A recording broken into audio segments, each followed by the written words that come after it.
Yo, what's up, family? Before we start the video, please leave a like, subscribe, and share to any and everyone that you can, just to get out there a little bit more. With that being said, let's get right into the video, and it is almost that time for the Boston Celtics. We will be playing the Philadelphia 76ers in the first round, starting Sunday at 1 p.m. Eastern time. But yeah, man, we are set. It's almost that time. I'm really excited to get the playoffs going, especially with Jason Tatum back. But we did play this Philadelphia 76ers team 4 times in the regular season. We split with them, and was kind of tough because we played them like 3 times in the first 11 games. But for the layout of this video, of course, I'm going to try to give a as detailed look of a preview that I can give. We're going to go through the numbers offensively and defensively for this 76ers team. Then we're going to go through some film at the latter part of the video. But for the film, I do want to say again, it sucks that 3 of our 4 matchups were in 2025, and it's not even like they were so early in the year. So even though their team hasn't changed that much, our team has changed significantly. So in these games, I'm seeing Josh Minot there. I'm seeing Xavier Tillman playing in clutch time. I'm seeing Anthony Simons playing huge time every game. So there's not, and of course, like again, there's no Tatum. Philadelphia had Embiid for I think 2 of these games, but they didn't have Paul George. So it's just like there's no one-to-one comparison, or like there's no one-to-one game to like try to pull from. Okay, these are these lineups. These are the ones that they're going to use. Let's try to do that. But I was able to pull some stuff stylistically. So I leaned a lot on the March 1st game, even though again there's no Tatum. But this is the closest to these 2 teams as I could get. So we're gonna look at some film from that game, of course. But let's get into the 76 offense. Of course, I got my little black all-star book here with all the information in it. But let's get into it. So 76ers in the regular season, of course, 115.9 points per game, which is 14th in the NBA. Yeah, I wanted to play Orlando rather than this team because I just think this team, they can outscore us on some nights, right? They're just a much more explosive offensive team. Now, some people, they bring up a great point, which is like, yeah, I would rather play Philly because Orlando is just so physical, and that could lead to nagging injuries down the line and stuff, which I totally get. But the 5th fewest turnovers in the league. So these 2 teams are really going to protect the ball, and whichever one can make the other team be uncharacteristic in their ball security, that could lead to some things for them. But 43.7 rebounds per game, which is 17th in the NBA. They do crash the offensive glass a little bit. 11.8 offensive rebounds, which is 11. So the Celtics will have to take care of the defensive glass. 24.6 assists, which is 29th in the league. So these are also 2 teams. They don't turn it over a lot, but they don't assist a lot. And there's an assist stat about the Celtics that I'll tell you guys that is like legitimately insane. But yes, 29th in the NBA on the assist wise for the 76ers. 46.2% from the field overall, which is 23rd in the NBA. 90.3 field goal attempts, which is 8th. Now, we know how important the shot margin is for Coach Joe Mazzulla and controlling that, and just getting more shots on goal than your opponent, whether that's not turning it over, forcing them to offensive rebounds and all that stuff. In the 4 games this season, we outshot them every single game, and in 3 of those games, it was not even close. So look for the Celtics to keep that up. This team loves to shoot from 2-point range, 55 2-point attempts per game, which is 8th in the NBA, but they only shoot 53.5% from 2-point range, which is 23rd. So they love to get into the paint, which of course I'll talk about in a second, but they're not very efficient when they do get there. From 3, 34.9% from 3, which is also 23rd in the NBA on 35.3 attempts, which is 21st. 27 above the break threes per game, which is 17th. But again, they're just not a great. Listen, there's going to be a theme in this where every ranking of them for majority of this stuff, they're just going to be like in the middle of the pack. But that's what this team is. They're a 7th seed in the Eastern Conference. This is like middle of the pack team, but when you have Tyrese, when you have VJ, possibly Joel Embiid, who again, I don't think is going to play in this, the ceiling can be quite higher. You know what I'm saying? So we'll see. But one thing they are towards the top of the league at is 25% of their above the break 3 attempts are unassisted. So what that means is a lot of that stuff is coming off the dribble. That's coming from Tyrese Maxey, VJ Edgecombe, Paul George. Like those guys can create their own shots from 3, from above the break. And we'll talk about the Celtics later and how that contrasts between the two teams. Tyrese Maxey 7.8 above the break 3 attempts per game, which is in the 99th percentile. He shoots a cool percentage from there, which is the 37%. VJ 4.7 above the break attempts,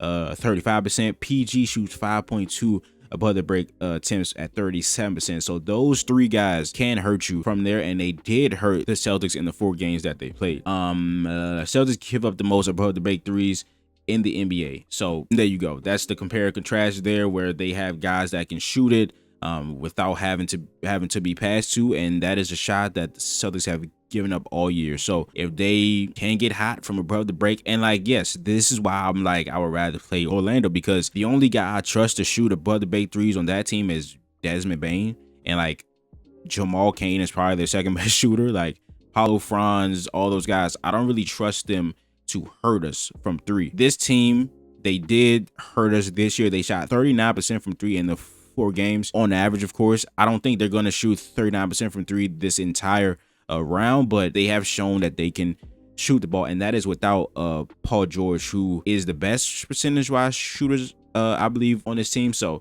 we'll just have to see how that plays out. And to further the point on the Celtics giving up the most above the break 3 attempts per game in the NBA, 45.4 of opponent shots against the Celtics come from 3. So they're trying to take away your attempts at the rim, which of course we'll talk about. And again, if you can get hot from 3, there are shots to be had there. Of course, the Celtics love to contest on those any way that they can. So these threes aren't just all wide open threes, but there are shots to be had there if you can make them. Philadelphia 12th in mid-range attempts, and they shoot 42.4%, which is 10th. So offensive identity is mostly Tyrese Maxey. That's what I wrote. So if they're high in above the break threes off the dribble, like Tyrese Maxey is in the 99th percentile in that. This season, the 76ers were 4th in restricted area attempts per game at 28.8. And again, if they are high in something, Tyrese Maxey is high in something. That aligns. So again, Tyrese Maxey 6.1 rim attempts per game, which is in the 100 percentile. So he gets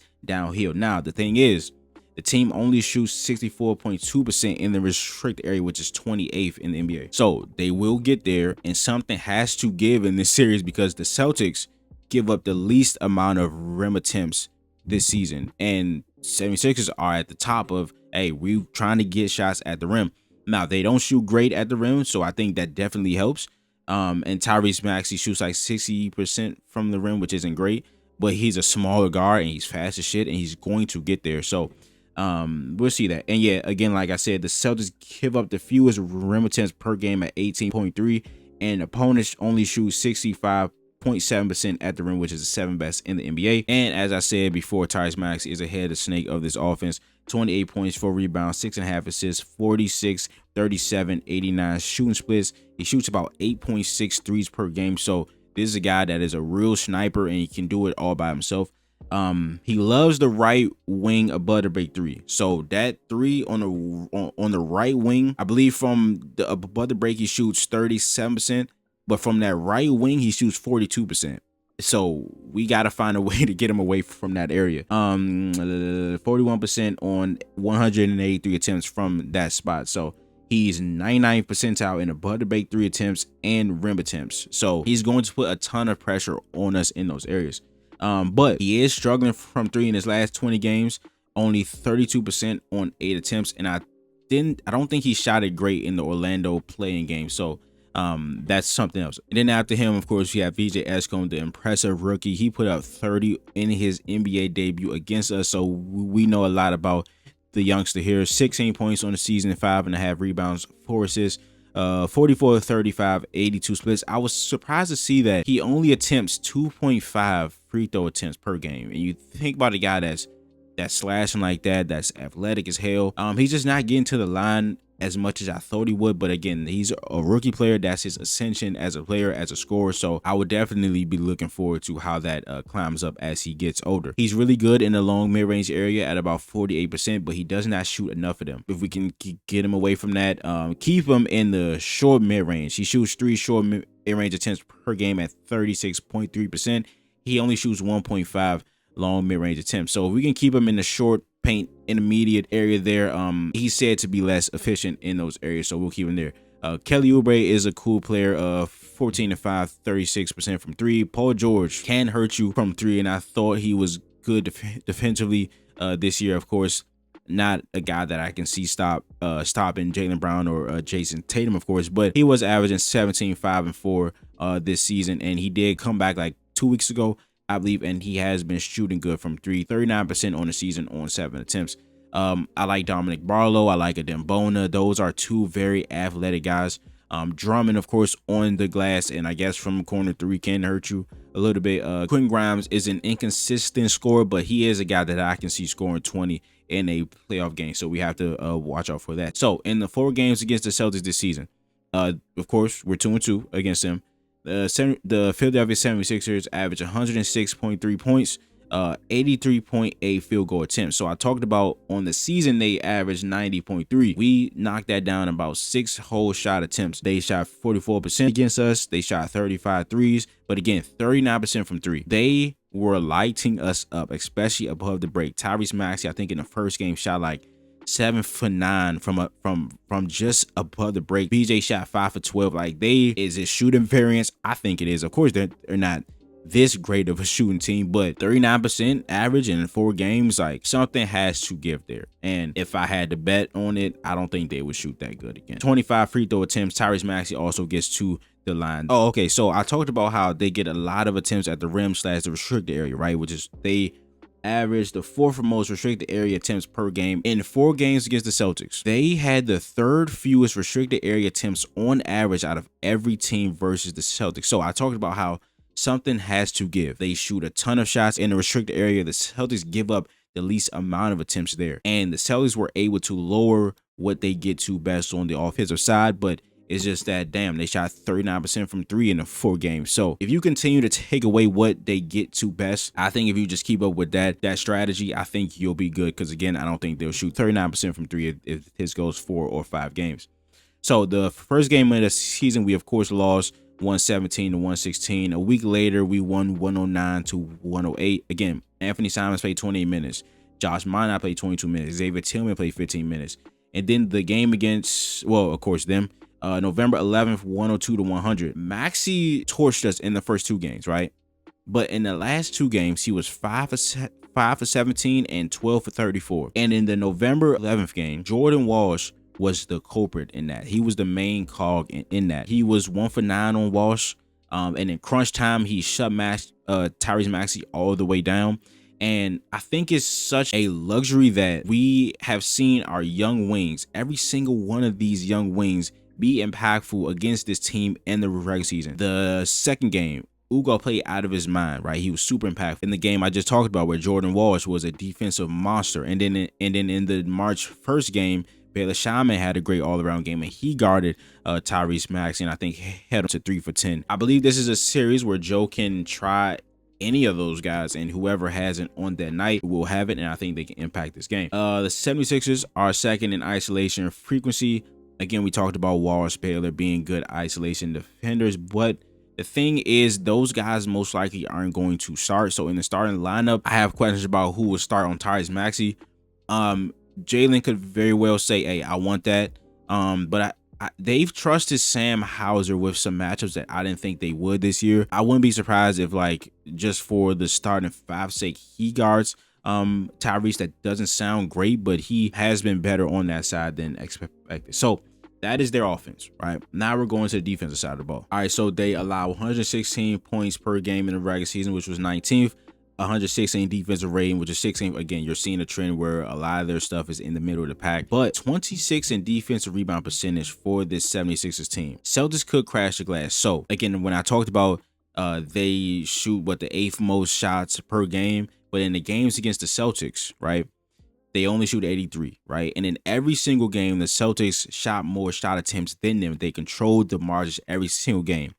In the October 31st game, which is the second game that we played them, we had 16 offensive rebounds and shot 23 more shots than this team. So the corner crashes, right? But that also can mean some Luka Garza. Now, I don't think this is a either or between Garza and Vooch. I think that it could be a game-to-game thing, but I definitely see a role with Garza because the 76ers are so bad on their defensive glass, right? So that could be something. But with Walsh, Ugo, Baylor, whoever plays, right? Those are the guys that's probably going to have Tyrese Maxey guarding them, because of course you don't want them on Derek White, Jaylen Brown, Jason Tatum, right? So if we don't give those guys the ball to score on Tyrese, they need to be crashing because he is a smaller guy. So we could probably take advantage of that there. Now, the strength of this team is defensive playmaking. They're 7th in steal percentage. They're 4th in block percentage. Tyrese Maxey averages 2 steals a game. PG averages 1.7 steals. BJ and Kelly Olynyk average 1.4 steals. Dominic Barlow and Quinn Grimes both average 1. Shot blocking. Adem Bona is an athletic freak. Now, he is jumpy, very jumpy, but he can block some shots. Maxey is a good shot blocking guard. To be that small, he averages just under 1 a game.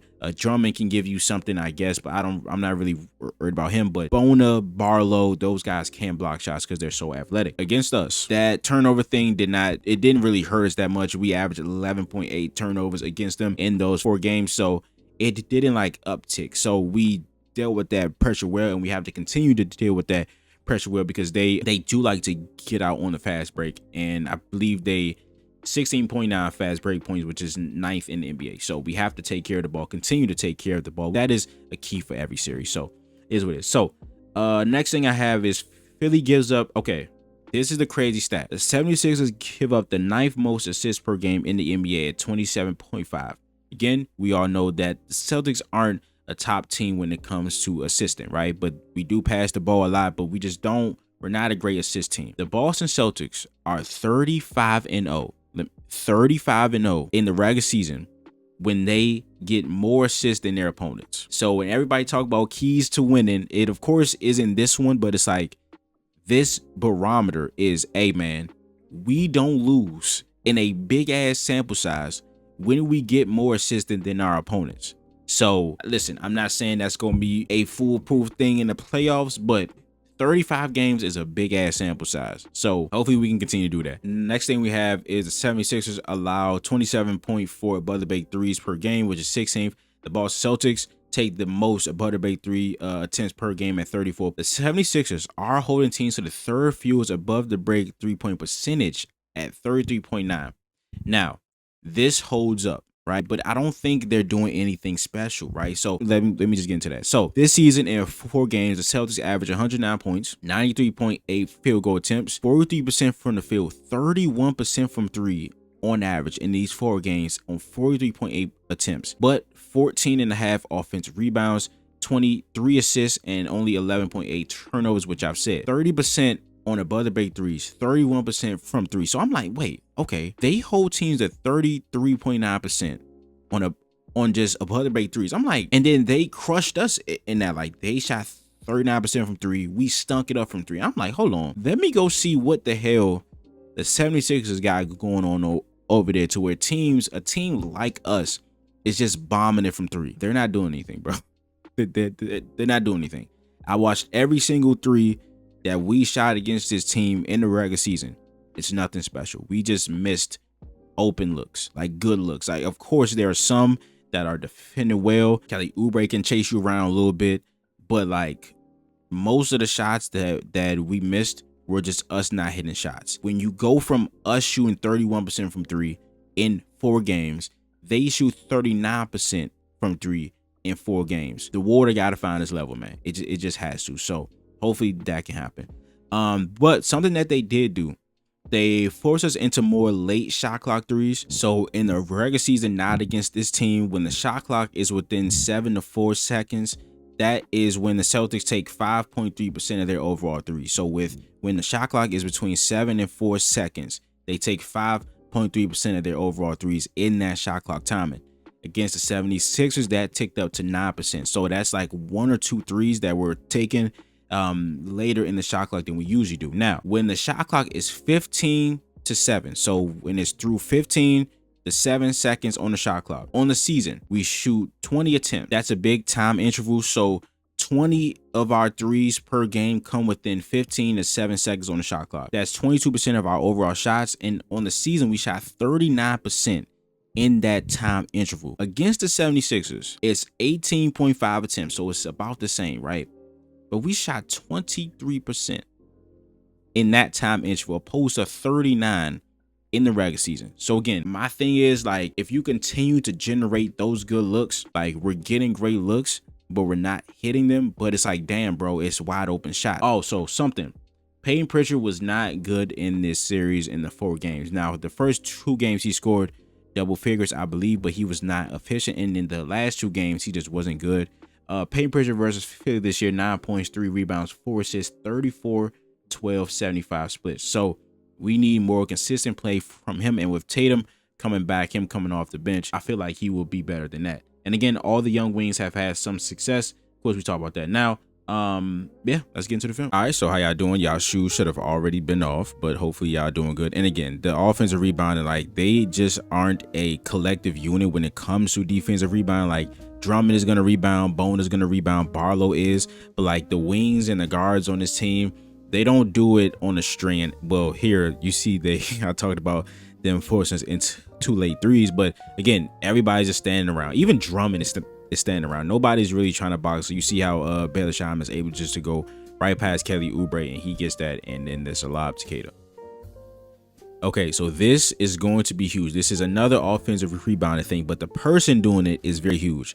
Sam Hauser being an effective offensive rebound crasher in this series is going to be huge, because when you think of the people in our starting 5, Derek White, Jaylen Brown, Jason Tatum, Sam Hauser, and Neemias Queta, Tyrese Maxey is most likely going to be on Sam Hauser, because of course you don't want either Derek White, Jaylen Brown, Jason Tatum, and Neemias Queta is a 7-footer, so they're probably not going to do that. And when you think of the offensive rebound crashers on our team, it's Baylor Shaman, Jordan Walsh, Hugo Gonzalez, and it's some of Ron Harper Jr., but we don't think of Sam Hauser of that, because he's not one of those like balls to the wall crashing guys. But if Sam Hauser can do this, especially with Tyrese Maxey presumably going to be guarding him, that's going to be huge.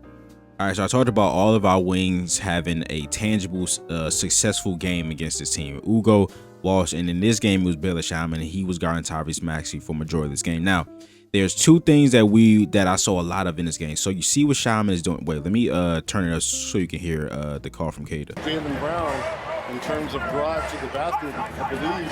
All right, so I think you could hear Joe saying it, but you could just see Cater's mouth moving. But what Joe was saying is ice, ice, ice. When somebody yells ice for defensive coverage in the pick and roll, it's when you don't allow the guy to use the pick and roll. So there's a pick and roll coming. As soon as Joe screams ice, Baylor Shaman is going to shade to the side of the pick and roll. So it's forcing the guard to reject the pick and roll. So you're sending him to an area on the floor that you want him to be at. So with Tyrese Maxey, again, the above the break threes, all that stuff, that is a thing. But he could technically take this shot right here, but it will be super off balance. He'll have to stop on the dime, and it'll be a tough shot for him. And I like this drop depth by Cater here. I don't want him to be all the way down here, even though like Tyrese Maxey in the floater range shoots about 45%.